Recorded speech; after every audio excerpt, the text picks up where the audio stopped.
We are the Necrotizing Fasciitis Foundation, also referred to as the NFF. Our mission is to advocate and spread awareness about necrotizing fasciitis, a rapidly spreading bacterial infection that can destroy skin, fat, and tissue-covering muscles, not to mention lives. Often referred to as the flesh-eating disease or flesh-eating bacteria. To contribute, participate, or for more information, please visit our website at www.necfasc.org. Hello and welcome everyone to The Steep. My name is Tim Hayden and I'll be your host. On today's episode, our guest is Wayne Page. Wayne's an NS survivor from the United Kingdom. He is a trustee at the Lee Spark Foundation, which is our sister organization in the UK. I'll now add Wayne to the feed. Hi, Wayne. How are you? Hi, Tim. Very good. Thank you. Yourself? Doing well. How is everybody doing over there in the UK? Yeah, we're good. The sun's been shining the past few days, which it doesn't often. And I just looked out and it was raining. So that's more London rain for you. Yeah, it's been pretty here for a couple of days and it's raining today. Yeah, same. I guess we'll just jump right in, Wayne. You want to tell us a little bit about your NS experience, when it happened, your age, things like that? Yeah, sure. So it was, and it's funny, the years just fly past, right? So it was 2011, and I'm now trying to do the math. So I'm 44 this year, so that makes me, how many years ago was that, Tim? Help me out with the maths. Was I 33 when my NF struck? Yes. 32, I think, actually. I was 32. And it was just a normal, regular spring, actually, here in the UK. There was, nothing special. There were no particularly nasty bugs going around, nothing like that. And I had a week off work booked to spend the half-term holidays with my son, who was only 2 at the time, so he was still a baby. And I'd booked this week off work, and towards the end of the week, I started to feel really kind of groggy, almost like a cotton wool head. You know, when you get those like foggy heads and you think, oh yeah, I've got a head cold. Great, but I've got time off next week, so it's fine. And it just sort of lingered, and I didn't really think much about it, not as such. And then as the weekend came, it was getting worse. I went out on the Sunday night just for a couple of hours, and I felt really poorly then. And then on the days preceding, I couldn't even get out of bed. And I phoned my doctor, and my doctor said, "Oh, it sounds like you've got the flu. Stay away from the surgery." So I said, "Okay, fair enough." I was then trying to get out the bed of a night and couldn't even get out of bed. I was kind of collapsing back onto the bed, and it really wasn't like me. But all I kept thinking was the doctor's receptionist told me I had the flu, so this must be the flu. I'd never had it, and everybody says, "Oh, well, when you get the flu, you'll know." So I thought, right, okay, this is the flu. The thing I was most upset about was missing the time with my son. So I was texting his mum saying, "Look, I know I'm supposed to have him, but I'm really quite sick." So it got to the Wednesday, and I made myself some food, which didn't stay down. That didn't agree with me too well. And again, I like my food, so that was kind of out of character for me. And then I think it was that night I weighed myself, and I noticed that just those few weeks, I'd actually lost quite a lot of weight. And I can't remember what that was in terms of kilos or pounds or whatever, but I was just thinking, wow, this is quite odd. And that night, again, I collapsed. I tried to get out the night to go for a toilet in the night and just collapsed back onto the bed. And I called the doctor back and said, "Look, I'm quite concerned." They said, no, just stay away. And then I asked if the doctor could come out to me. And because I'd not long separated from my son's wife, I was crashing at a friend's place. They said I was out of the catchment zone for a GP home, home visit. So no chance of that. So I called my sister to ask her to bring me some more paracetamol. And she came to visit, and she said, "You look really quite sick." And I said, "Oh, yeah, I'm quite sick." And she said, "I want to take you to the hospital." And I kind of protested a bit, and then thought, well, she wouldn't make a fuss if she didn't think it was serious. So we got a taxi, went to the hospital.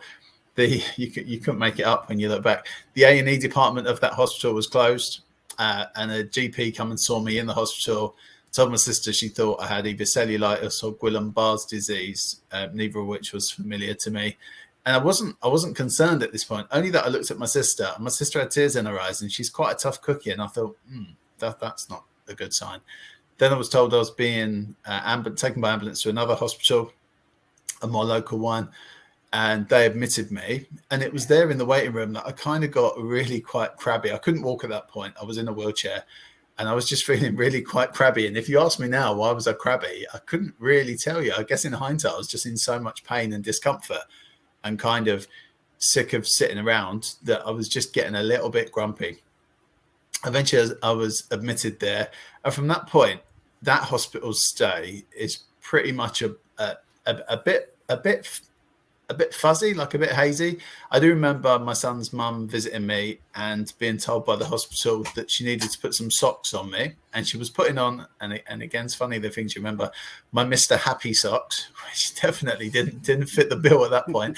I definitely wasn't Mr. Happy, and I was kind of calling out on pain. I was saying to her, "You're really hurting me. Like, what are you doing?" And she was, "I'm just trying to put your happy socks on." I was like, "Yeah, get off!" And it was kind of weird, and I didn't know, but at that time, infection had kicked in my feet. So even putting these socks on was causing a lot of pain. I'd asked for a catheter to be fitted. And again, the nurses were like, "Are you sure? Like, the toilet's right there, or we can give you a bottle." I said, "Like, I can't use it." And weird, like at the time, I still wasn't really concerned. It was only when my younger brother arrived at the hospital, who I don't have a good relationship with, actually. And I said to him, what are you doing here? You know, what's going on? And he said, "Mum asked me to visit." And I said, "Well, like, you don't need to visit. I'm okay." And you know, kind of looking back, obviously it's a sense that the family were worried. My sister was obviously calling my mum and saying something serious was going on. And that's kind of the last thing I remember. Apparently if I backtrack a little bit and talk this in terms of days, this was happening on the Thursday that I was in hospital. I was admitted on Thursday night. On the Friday night, the nurses didn't do this. The doctors did. They induced me into a coma because they couldn't control my symptoms, which were, and I always get this the wrong way around, high temperature and low blood pressure, classic sign of infection from what I understand. And I again, at this point, I had no idea. Apparently I said to the nurse that I was really scared at that point. And, you know, so I didn't know what was going on, but that's, you know, if this was a story, this is where Wayne falls asleep and someone else tells the story, because I'm now out of it. I'm in a coma. Apparently the next day, the Saturday, I was taken to a central London hospital where they deal with tropical diseases. It's St Thomas's Hospital right up on the River Thames, where there's more expertise. And I was transferred there, still in the coma. And it was there that they diagnosed me with NF. They told my family to come and say their goodbyes. They said, you know, he's probably not going to make it through this experience. They explained the mortality rates at that time.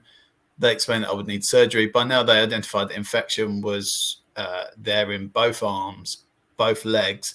But weirdly, and I guess miraculously, it never impacted my internal organs. So I was so fortunate that NF just sort of avoided my torso, avoided my head. It was traveling in the classic NF way. It was going around my limbs, but weirdly missing out on my body, which of course I'm incredibly lucky for. I would love to tell you how many surgeries I had. I think it was 8, but again, I was asleep, and I've never, I have had a copy of my hospital records, never really felt the need to really analyze them. And, you know, and I guess we're all different in terms of our recovery and how we feel about knowing full details. And for me, I never really, I think it's 8, but I can't be certain. Debridement. I had some tissue removed in the right arm, which was then replaced with a graft, which was later removed because, oh, there we go. Thanks, Tim. As if by magic, there it is. So yeah, that's the picture of the original wound. That was the first time I believe that I'd seen it. And you can also see on my other arm that I'm taking the picture with, I guess, that there's debridement there. This was obviously the worst. That was where the graft was put in. And I'm not afraid to say that or ashamed to say that when the nurse unbandaged my arm, just burst into tears. I was like, oh my God, I've been bitten by a shark. What the hell is that? Why have I got fish skin on my arm? I was just having all these strange thoughts. I've never seen anything like that. Certainly not my own eyes. And thinking, wow, that's my arm. Like I couldn't even recognize it as my arm. And even now, as I look at it, I still don't see my arm. And I guess that's part of the emotional detachment that we all have around NF, or some of us have around NF. You can already see that days later on the right, the picture on the right, it was healing up. But you can see the yellow strip. Those are interesting, gory details. The yellow strip is a piece of tendon that was healing through the skin graft that wasn't kind of tucked in like it should be. So on the next pictures, you can see that the graft was healing really well. It was blending well, but that piece of tendon, ligament tendon, I'm not quite sure, was still protruding slightly. And the doctor had said to me that I'm a bigger guy, so I had some flesh on the underside of my arm, and they was able to pull me really tight and just have one neat scar, which is what you can see on the left-hand side. That was my final NF surgery. Wow, it looked like it healed pretty good. I mean, it's just a few days that you were showing. Exactly. It was incredible, Tim. I was incredibly lucky. And it's funny, my surgeon's only criticism of my complaints, and this is how fortunate I am in my story, was all he said was at the top end by my elbow on my right arm, he said the scar there is too thick. He said, if I was on duty, I would have just had that a little neater for you. And, like, come on, man, you've saved my arm. That's not. Right. And funnily enough, doing some work with the Lee Spark Foundation, I presented back at the same hospital a few years later, probably 5 years after my NF story. And I was hoping my surgeon would be on duty. He'd been paged away, so he wasn't able to be there. But one of his colleagues was. And she come over to me afterwards and she said, could you roll up your sleeves and show me your scars? I said, yeah, of course I will. And she said, you're incredibly lucky that Mr. Thomas was on duty that day. And I said, yeah, I'm aware of that. She said, because I would have just amputated. Just like that. Wow. Bedside manner for you.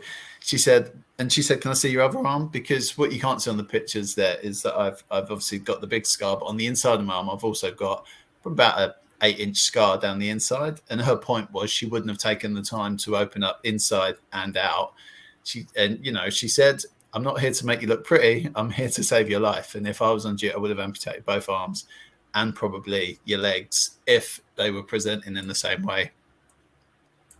So did they find any of the actual NF in your legs and other arm? Yep, so both arms. The one pictured is the worst. And I think it's funny, isn't it, at the time, Tim? I only took pictures, I think, because of the skin graft. Again, I'd never seen anything like that in my life. And it's funny, the others, even though if you were to see the scars, you would say, wow, Wayne, they look as bad as the other arm. There's no better experience. Equally, on my left arm, the scar goes from my wrist up to my elbow. So both arms look quite similar.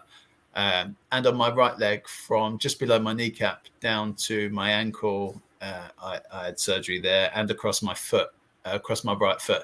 Weirdly, the left leg, the Mr. Happy foot, was NF had left, or the antibiotics had killed it off, or whatever. I never had any surgery in that leg.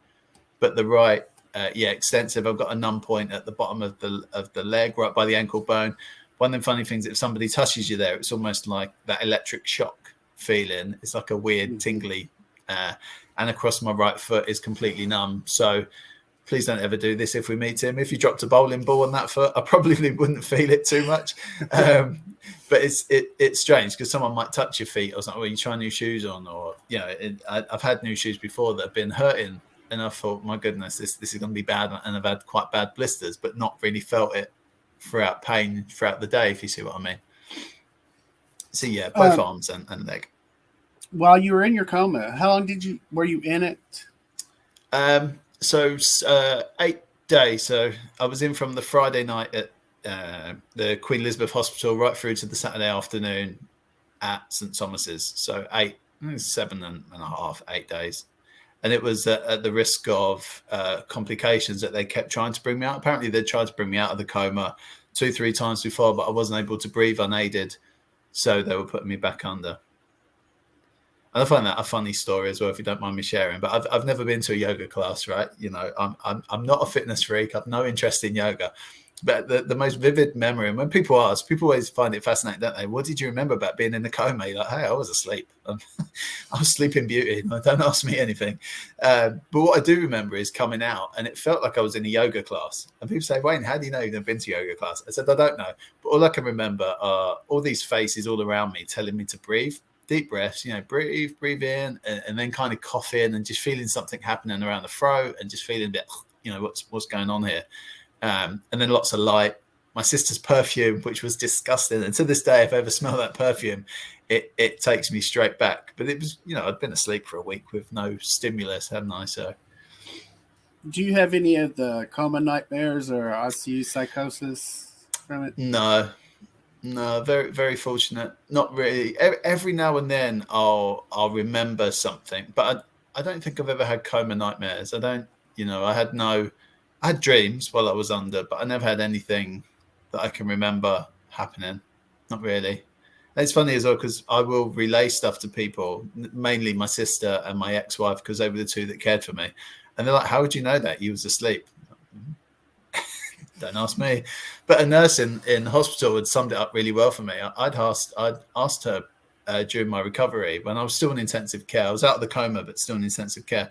I said, so why the hell when I woke up and I had my arm in stirrups and my legs in stirrups, I was not screaming like I was in some horror movie or I've been kidnapped. And, I didn't know what had happened. I was awake 1 minute at the other hospital, my little brother visited and everything. And the next thing I wake up and she said, you know everything that's happened to you. I said, but I don't feel like I do. She said, but you do. Your brain just can't process that amount of trauma, basically. She said, probably over time. And she described it to me, and I've never forgot the analogy of a set of filing, like a filing cabinet. She said, your brain's locked some of those drawers. She said, your brain might keep those drawers locked forever because it's too traumatic for you to look into. She said, or it might let you have a little glimpse inside one, or you stuff might come back. She said, but you know everything that's happened. Right. And it does. Eventually, little bits and pieces do come back to you. Yeah. Where was your donor site for your skin graft? And how did that heal? Is that healed okay? I mean, I know it's some years. It's funny you ask because even before my brain, I was rubbing my right leg. How funny is that? That before I was but I didn't realize subconsciously I was rubbing my right leg. So yeah, a huge patch on my right leg, dreadfully painful. And I don't know if yours was the same, Tim. I'm assuming you had donor grafts. I didn't have any grafts. Oh, you didn't? No. They caught mine really early. Gotcha. Yeah, that was in all of the surgery. And because I really, when I explained about my arm, the graft being removed, I'd opted to stay awake during that surgery. I just didn't want to go back to sleep. I said, look, you've had me asleep for 8 days. I don't want to go to sleep again. And then there was awake for all this surgery. I was kind of laying on the bed, twisted around like this, being pulled and put. And I thought, I wish I'd gone to sleep for this. Why did I insist on being awake? But in all of those, and you saw the worst of my wounds there.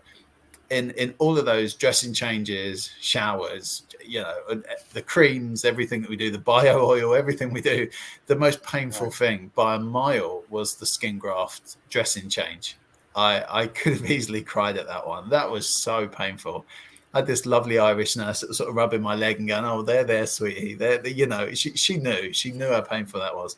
That was horrible. But it's all healed. To answer your question, I don't have that much hair growing back through on the top of my thigh, so you won't see me in short shorts. That might be a blessing anyway. But it's just kind of silvery, very kind of light scar tissue. Did you have to contend with the wound vac? No, there was no. Mine, I think because when I'd gone to, I think it was caught early enough, and that's why my recovery was so good, and I was so lucky. Well, you want to talk a little bit about your support system? It sounds like you had a moderately good support system. Yeah, I was. Again, I use the word lucky a lot throughout my story, and that's because I really was incredibly fortunate. My son's mum, so bear in mind, my son was only 2, even though me and her had separated almost a year before, was kind of my primary carer, if you like, along with my sister. They both took really good care of me. The nurses were excellent.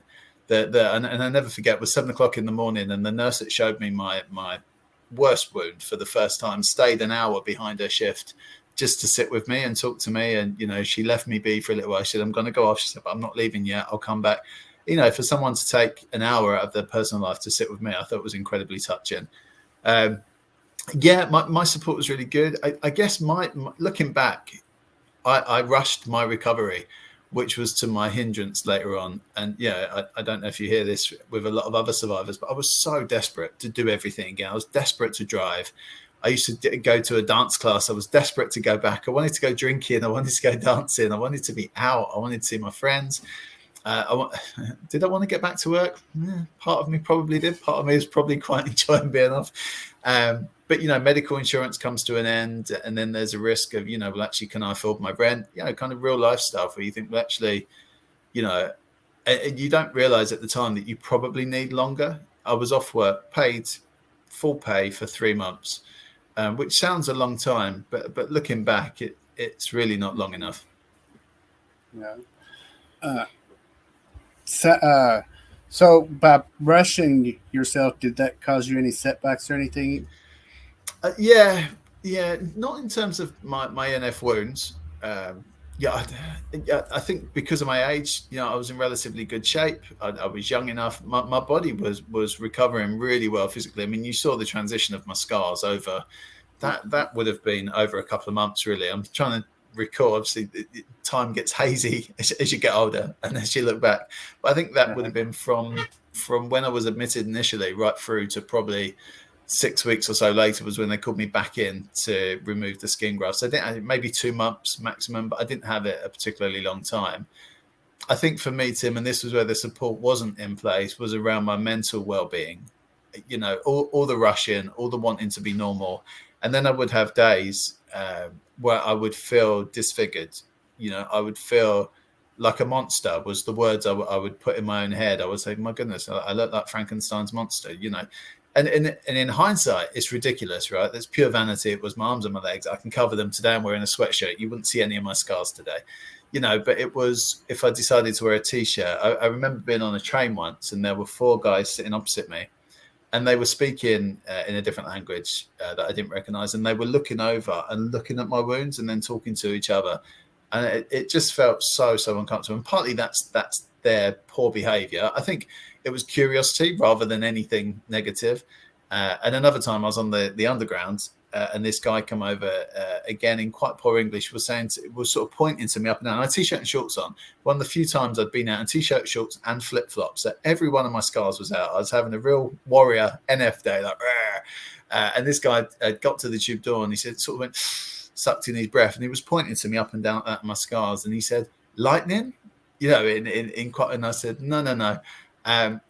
But it just sent me into a bit of a meltdown. I couldn't wait to get off the train. I couldn't wait to get home, cover them up. So I think mentally it is where I struggled the most and the most amount of setbacks. And when I did go back to work, I had a lot of time off in the sort of 2-3 years after NF, lots of periods of low mood, anxiety, suicidal thoughts. I was convinced for quite a long time, actually. I don't know if you're familiar with the horror movie Final Destination. It was out in around the year 2000. Mm-hmm. Yeah.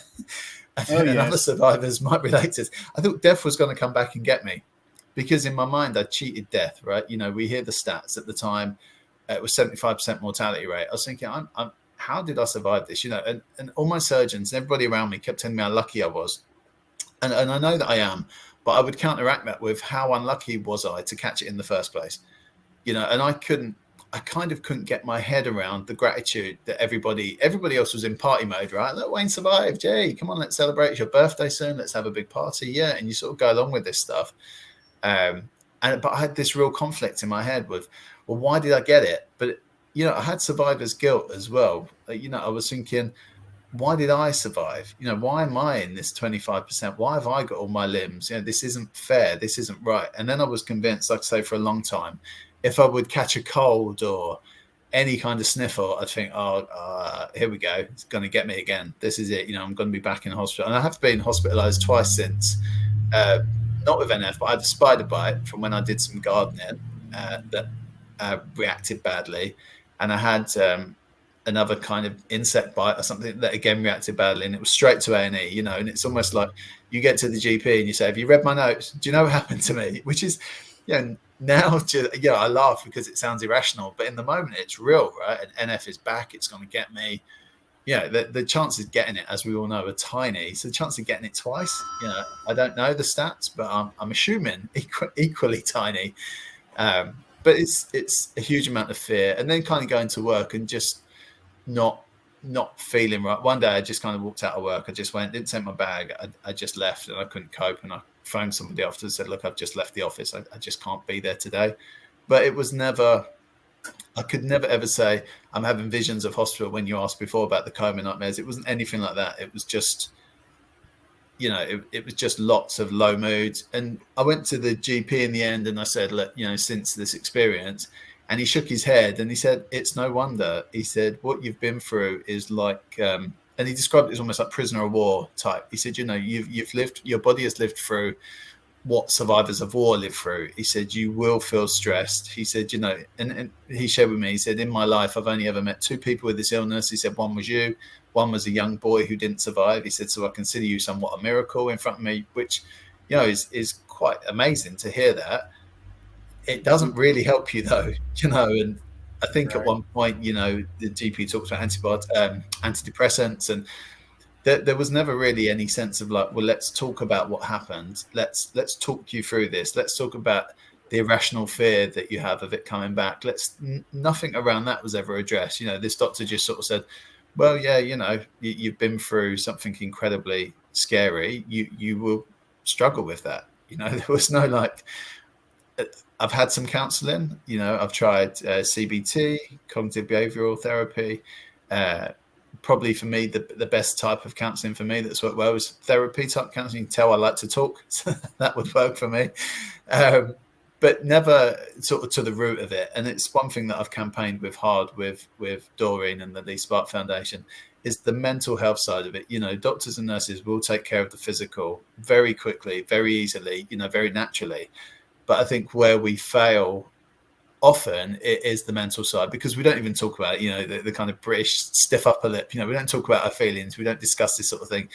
And then you crash because you leave and you've got all the instructions, you've got your medication, you've got your dressings, you've got the nurse coming once a week, or whatever your experience is. No one's coming around to check on your mind. And for me, that was probably what took the battering the most in the years following NF.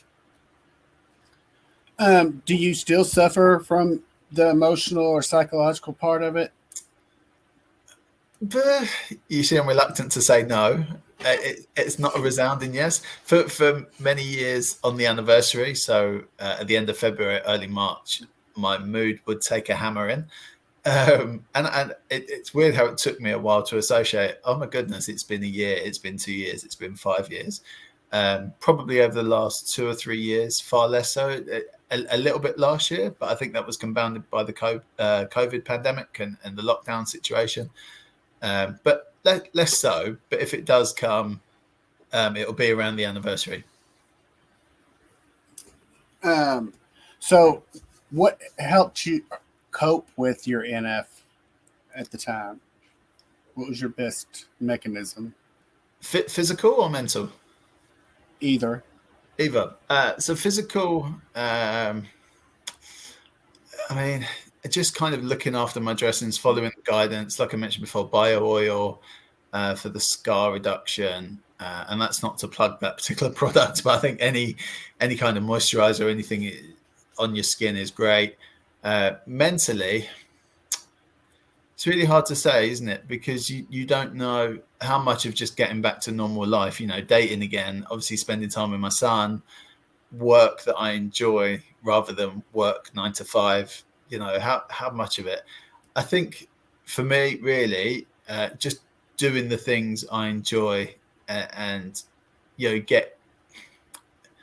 trying to just take pleasure from what you enjoy. So, if reading's your thing, then switch your phone off and sit and read your book. Don't sit there half reading. I've been working with a professional life coach over the past 8 months or so, which isn't NF related and has come up the least out of my life issues, if you like.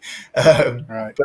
But one thing she taught me was just, enjoy being in the moment. So I was enjoying learning to play the piano a little while back, but in the back of my head, I think, this is during work time. I really shouldn't be doing this. And she said, no, block yourself out 30 minutes, just like you would for, a lunch break or whatever, and sit and enjoy the piano and be in the moment and, appreciate it. Otherwise, the stuff you do for pleasure while your mind's thinking about other things, and whether that's NF, whether that's bills, whether that's, what you should or shouldn't be doing, I think probably what I would say is, really enjoy whatever you're doing and go for it. In the cinema now where we switch our phones off and you just sit and get absorbed in your movie for 2 hours. Do it, do it and enjoy it and don't feel guilty about it. Would probably be what I would say.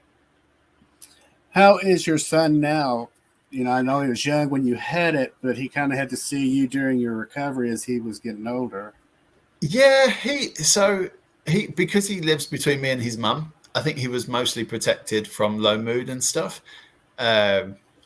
He talks about occasionally he'll say, "Dad, I can't believe you nearly died." And he's very close to Dee.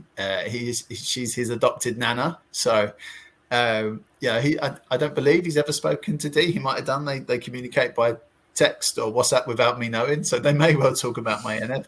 I don't think he ever talks about it. I think it's more of like a flash thought for him. We're just, oh my God, Dad, that's crazy. I can't believe you had that. And then he'll say, the innocence of kids, he'll say, I'm glad you didn't die. And I say, well, yeah, me too, funnily enough.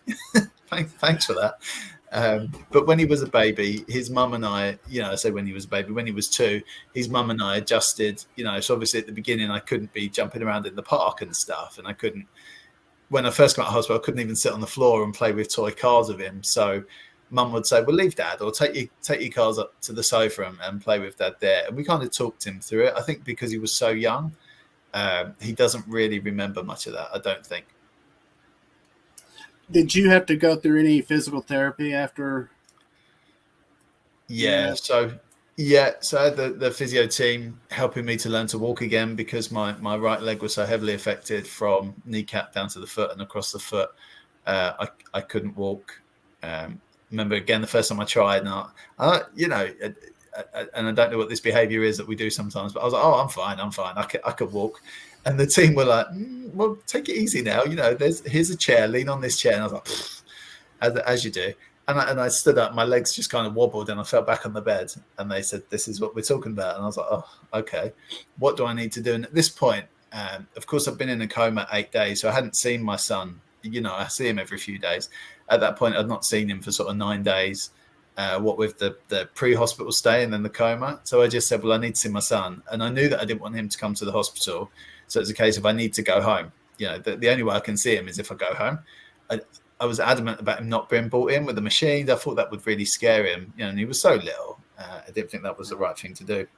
So I said to the team, what do I need to do? And they gave me all the bed exercises, all the stretching, all the leg raises, all the arm raises, all of it on different sheets. And I just worked through it. And lucky that I had that motivation. And I think if I didn't have the motivation of my son, I think the recovery for me would have been a lot slower, the physical recovery. But because I was so driven to get home and see him, and just cuddle him like he was a baby. He was 2. Right now, if I tried to cuddle him and say, "Oh, Dad, get off," wherever, even if I was in a coma again, I think he'd be like, "Oh, Dad, you're so embarrassing. Get off." But he was a baby, and I just wanted to get home, smell him, cuddle him, hold him, and that was my motivation. So I was just doing those exercises as often as I could. And when the physio team came around, they was like, "Wow, you are really working hard." And I was like, "Yeah, I want to go home. I'm not staying here for fun. Like if this is it in terms of the dressings and stuff, then what's the point of me being here? I just want to get up." So that probably took 3 or 4 days, I think, before I was able to walk around unaided. Do you have any limitations now? Yeah, so right foot. So if I drive now, and I mostly don't, my husband has a car, so he will mostly drive. I get quite a lot of cramps in the right foot. So if you think of I'm trying to think in the US, Tim, what side do you drive on?